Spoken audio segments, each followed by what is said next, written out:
in today's lecture, we will learn about some exciting theoretical properties of graph neural networks.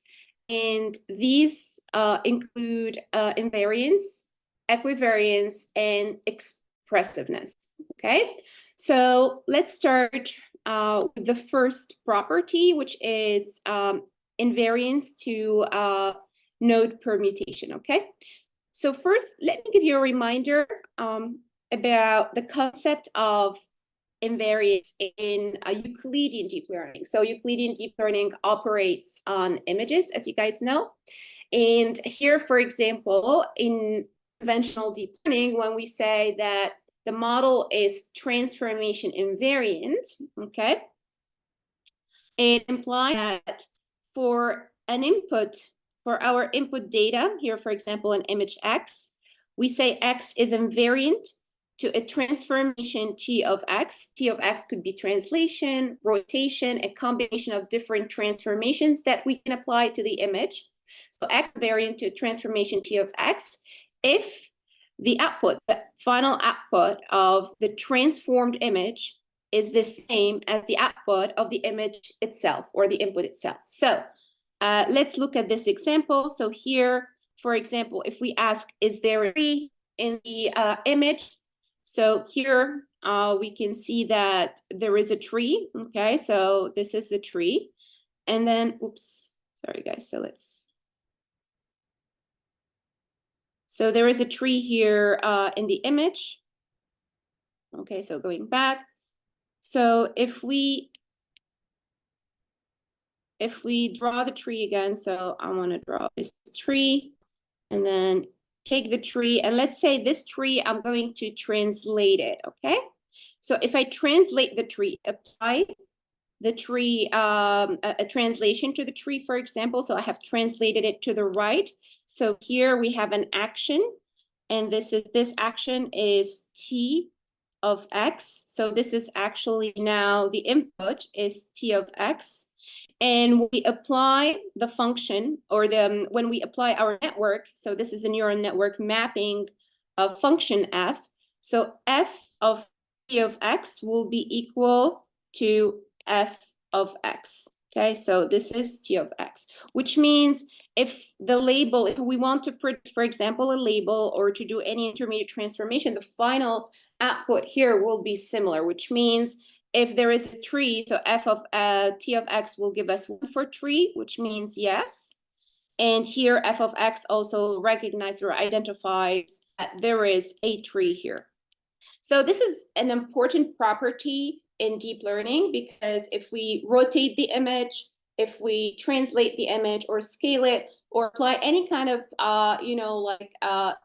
transformation that is that preserves the pattern of the image itself, the network still need to recognize patterns in the image and classify it or regress it properly. Okay, so this is what it means. And here, let's summarize that quickly. So the output of the function f of X or the network is the same regardless of the transformation T of X. That's what it means that we have X invariant to a transformation. Okay, so of course, not all transformations, kind of lead to this invariance. There are transformations that can completely change the structure of the image.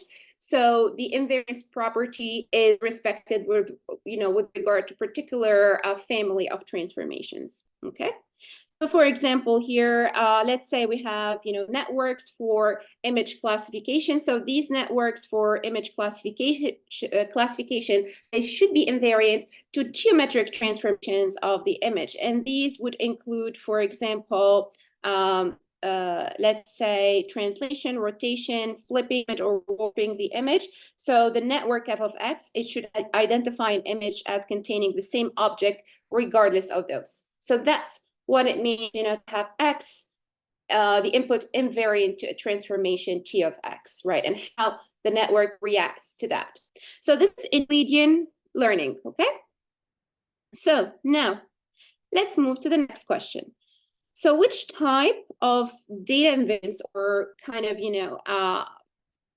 which type of theoretical invariance we need to preserve or we want to preserve in GNNs and why.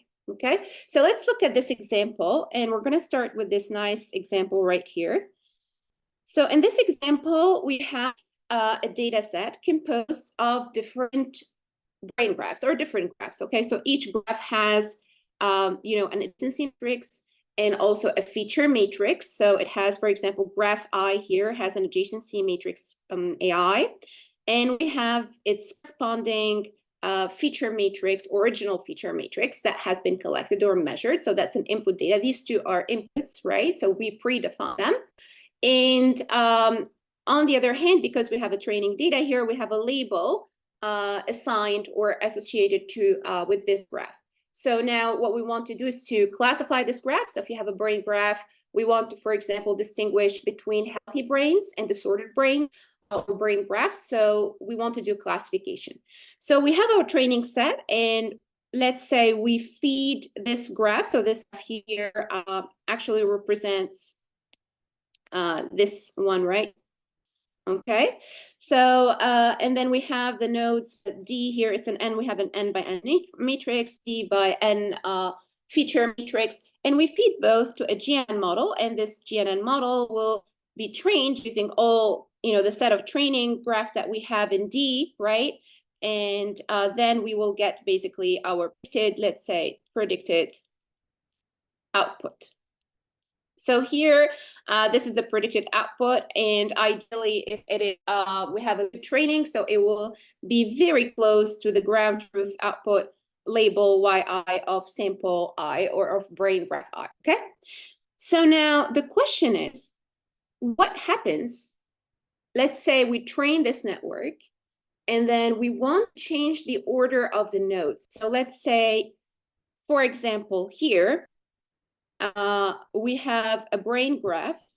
What happens when the graph, when the GNN model is node order variant, which means every time I change the order of nodes, right, it means that the network will be affected by that. So here, if we permute the node indices, the topology of the input graph, we know it remains unchanged. Why? Because this is, for example, our input brain. So this is the input graph. And these two matrices, okay, they represent exactly the same brain. The only thing that I've done here is basically to change the order in which I define the rows and the columns of the matrix. So still, when you look at these two matrices, they represent exactly the same graph. Okay. However, the order has changed, as you can see. So there is a permutation of the order or the indexing, the order of the nodes here. So how many combinations can we have is actually, if we do permutation of these nodes, if we have n nodes, we'll have n factorial potential matrices representing a graph with n nodes. Okay, so it's a huge number of that scales quickly and dramatically with the size of the graph, and we have different representations, and all these representations, all these matrices, they represent exactly the same thing, so the same topology. Now, what happens to the predicted output? So this is a very important question. I want you guys to think about it. What happens to the predicted output if the GNN model is node or location variant? Which kind of problems this may cause? So which means if I look at this GNN, it has been trained always in the same order, using the same ordering nodes. But if I feed into it, let's say it has been trained using this ordering, okay, this particular order plan, let's call it order plan 1. And when I feed my testing sample now, it's the same graph, right? So here I'm feeding the same training sample that I used to train the model on, and I feed it as a testing sample. But what I have done is I change the order plane of, the nodes. So I have a second order here. So there was a permutation that happened at this level of the order of nodes, right? So then you guys can see if the network is node or location variant, it will start looking or examining this matrix as an image. So which means the patterns here, it has learned on this particular ordering of these patterns. And if you change the patterns, the network will think that actually the data itself has changed, right? Because it's order variant or location variant, which means, you know, if you change the location, this will make the network think that this may be a completely different graph. And in this case, if we look at these two predictions right here, they may be very different. So the first one will give you one label, and the second one may give you a 0 or different, completely different class if you do multi-class classification, okay? So this will confuse the network because the network, what I wanted to keep in mind, guys, is that the network has been accustomed to recognize only one ordering, okay? Only one ordering.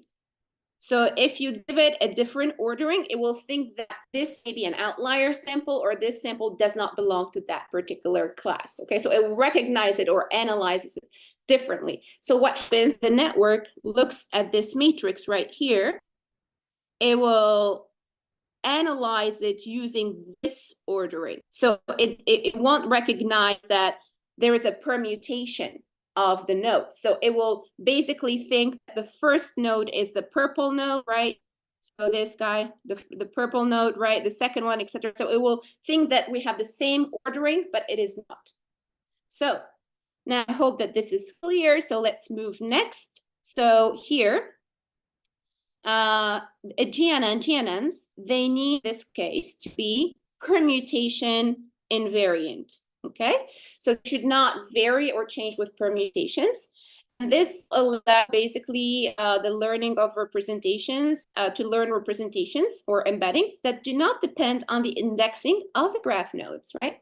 So if I learn a representation, for example, or the embedding of this particular node right here, the purple node, this embedding, if I change the coloring here of this node, if I give it a color yellow, right? So which means I change the index. First it was, for example, 1, 2, 3, and 4. And I change 1, I give it index 4. So this becomes row 4 right there, okay? So then in this case, this should not impact the embedding. Why is that? You can see it from the graph. So first hop, right, depends on these nodes. Second hop on, so actually it's, we have 1, 2, 3, all of these, okay? So basically, guys, what you can see that the embedded set, regardless of the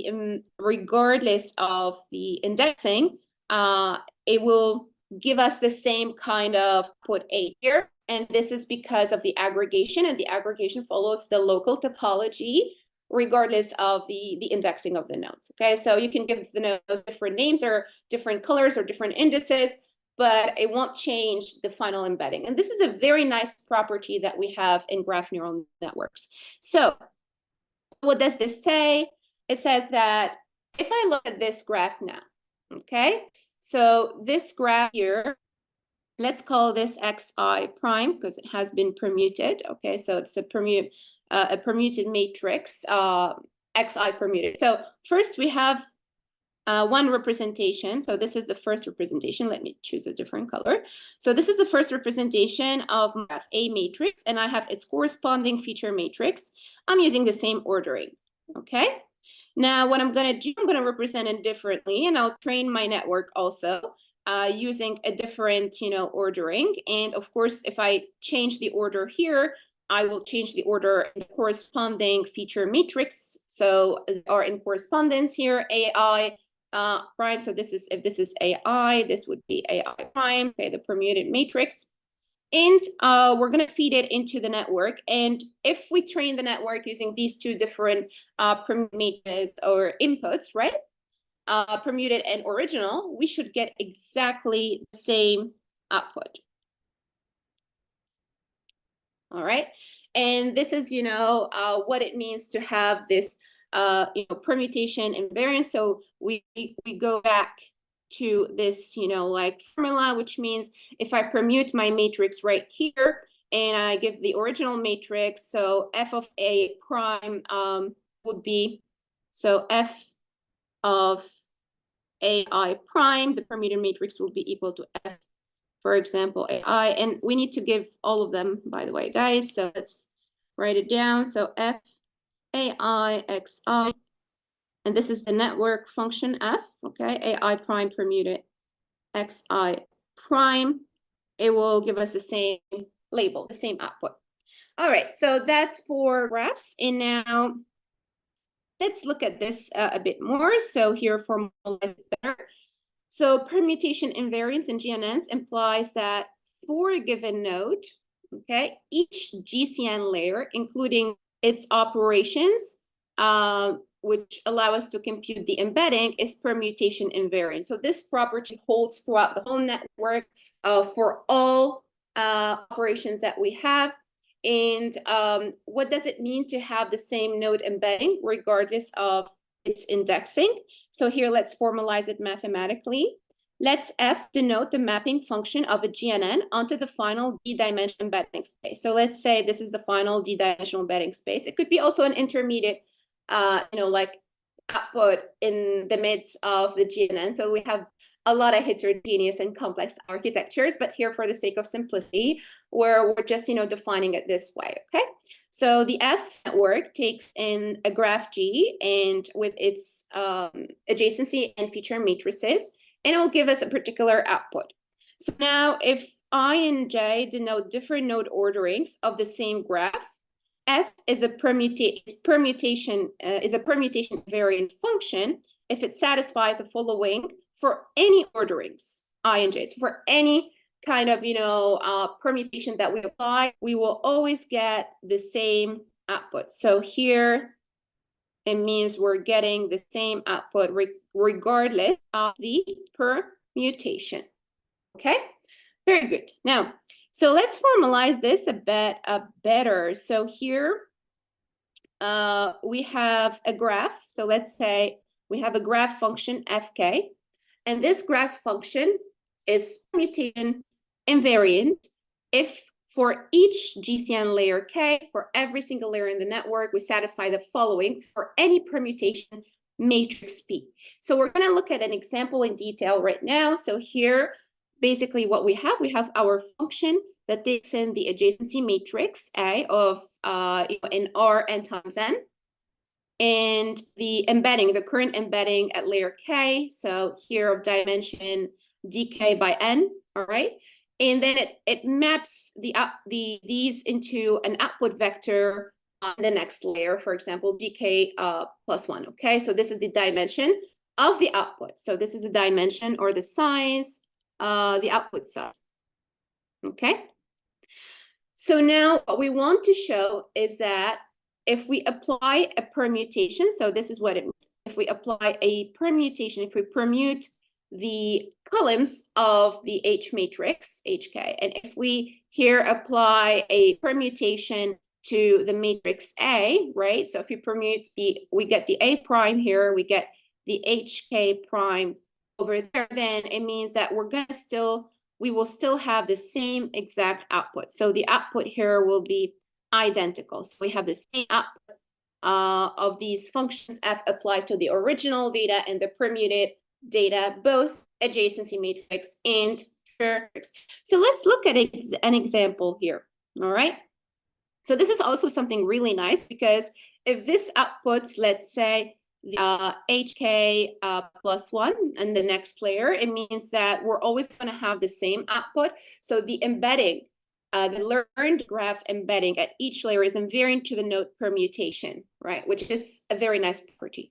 So let's look at an example here. So in this example, I want you guys to take a few minutes after I introduce a few preliminaries, to take a few minutes to complete this, okay? So what do we have here? First, we have an input graph. So this is the input adjacency matrix. So we have the adjacency matrix A.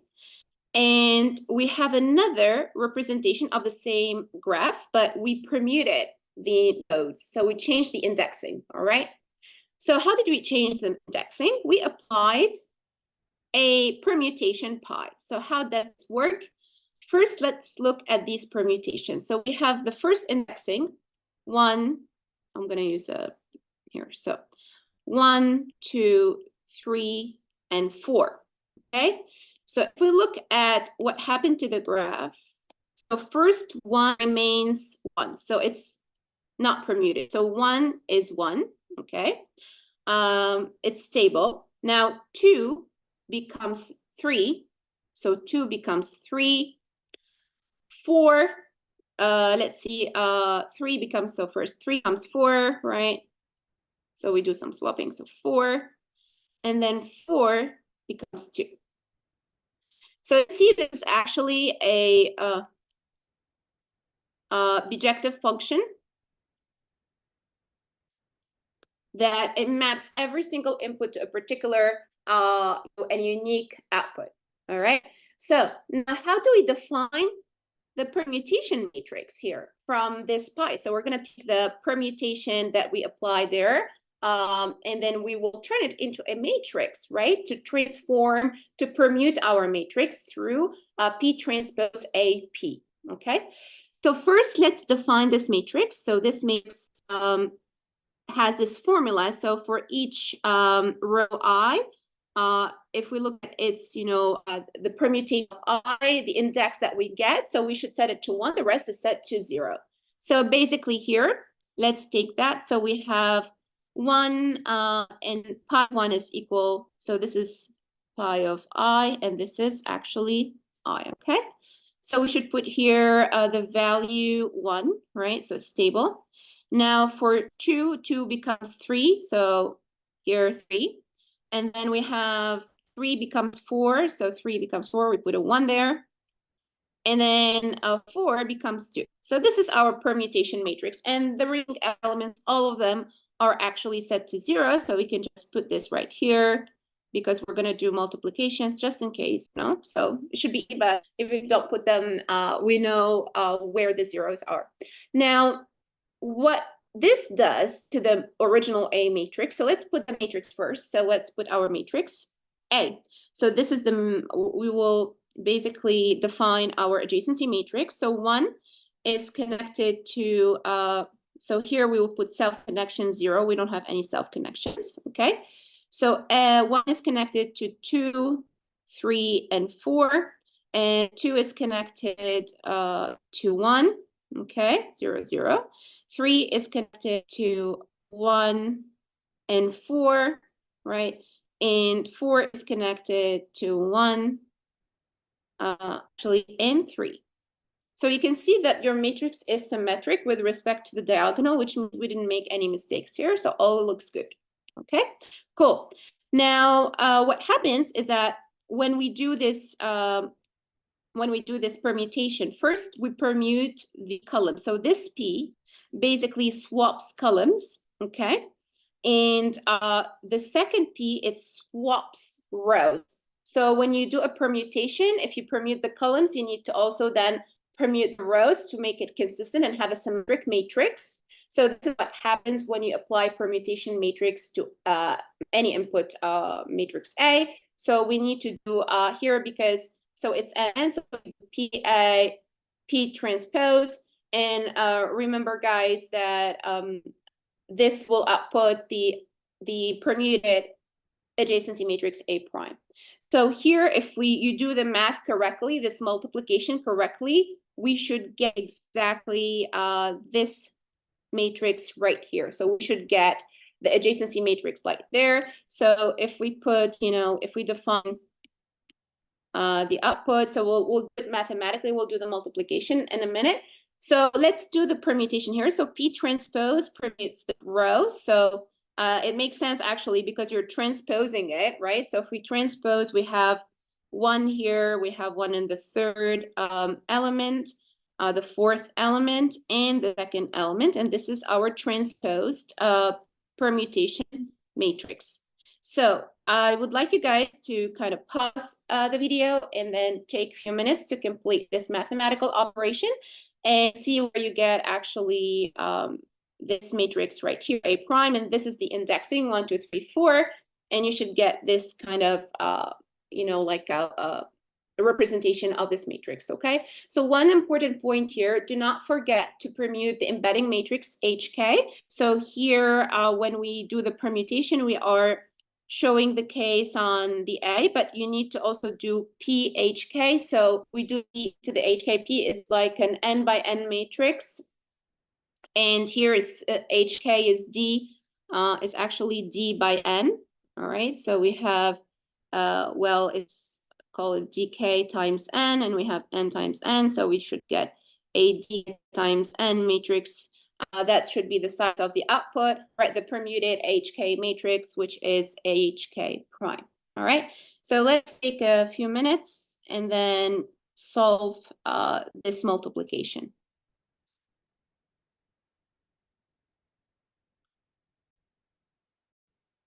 So if you guys have done your multiplications correctly, you should get this matrix at the end. Okay, cool. Now we have looked at a node permutation invariance in graph and how it's basically a very important property that applies to both input feature matrix and the UC matrix, and embeddings, the learned embeddings at any layer, GNN layer in the architecture that we design, it should be permutation invariant. One thing I wanted to keep in mind, guys, that this property applies to graphs that are not spatial, which means I don't have a spatial location here. So if, for example, this node right here has a particular location, it has spatial coordinates like X, Y, Z, for example, then this property, stipulating these invariances and equivariances is much more challenging. Okay, so we will not look at this particular case, but here we take graphs where the node doesn't have any spatial location. Okay, cool. So now let's look at this quickly. All right, so we have our P matrix that we defined. We defined our permutations, right? And what I want you to, we're going to look at this a bit different before we move to the equivariances. Okay, so true, let's look at this true and false questions. Permutation pi are bijections from a set to itself. So true or false? This is actually true. Okay, so that's we have seen this in the previous section. And permutation is an associative function. Is it associative? So if you permute, for example, if you have three permutations here, pi, sigma, and delta, and you first apply these, then you apply pi last, or you basically apply delta, and then you apply the composition of these two functions, well, we get the same output, same permuted matrix. And you guys can try this, by the way. So you can have here, if we look at our formula, it's we have P transpose AP. So P transpose AP. So if I multiply by another matrix, if P is equal to, for example, ZQ, so you can see if you ZQ, and let's add another one. Okay, for example, V, right? And you can apply a bunch of permutations, different consecutive permutations, and you'll see if this associative power is there or not, or property is there or not. So intuitively, it's actually, it makes sense that whatever, you're going to permute, apply the first permutation, then a composition of permutations, or the other way around. So this should be actually true, and you can verify this. Okay, so permutation is a commutative function. Is it true or false? So if we change the order of the permutation here, so we apply pi, then sigma, and then sigma and pi, we get the same permuted matrix. So this is something also you guys can try and play with. Actually, the answer here is false, so these should be different. Okay, so this function does not commute. Okay, cool. So now, in addition to these nice mathematical properties of permutations, let's look at this example. So this is an example where we have different properties. So let me just take a second here to mask this out. Okay. All right, so let's look at the computational graphs of this testing graph. So here we take the purple node as a root node, and we're also looking at the green node. So we need to identify its neighbors. So these are the neighbors of the aggregation. These contribute to the aggregation function that we have of this node, right? And then we need to identify also their neighbors. So the neighbors of the neighbors, this is the second layer. So this is layer 2. And this will define the computational graph, the 2-layer computational graph of the purple node. Now, what happens, we can see also for the green node, we have a very light compared to this one, a lighter computational graph that looks like this, okay? So now, the idea of the permutation is that will it change, for example, the computational graph if we change the indexing? So let's look at these questions, important questions, together. So the first question is, does the structure of the computational graph of a given node depend, okay, on its color, here denoting its index? So if we permute colors, will we get the same computational graph structure? And the answer here is that if you change the colors, you'll always get the same structure. So we'll always get this kind of tree-like structure where you have 2, 2, 2, 1. So you should have basically 1, 1, 1, 1. Okay, and then you have somewhere 2, 2, 2, 1. So if you change the order, of course, like 1, 2, 2, 2, it doesn't really matter, but you're gonna get a tree like that. Okay, so you will get a tree that looks like this particular topology. All right. So now, then if we permute the colors, the answer is no. The computational graph is permutation invariant, and this is something very nice. And this explains why the aggregation, the output, the output embedding, actually does not depend on the indexing, because the structure of the computational graph is invariant to the indexing too. So we have the same structure, which means we have the same way of aggregating our neighbors to update, the embedding of the current node of a node. So does permutation invariance apply?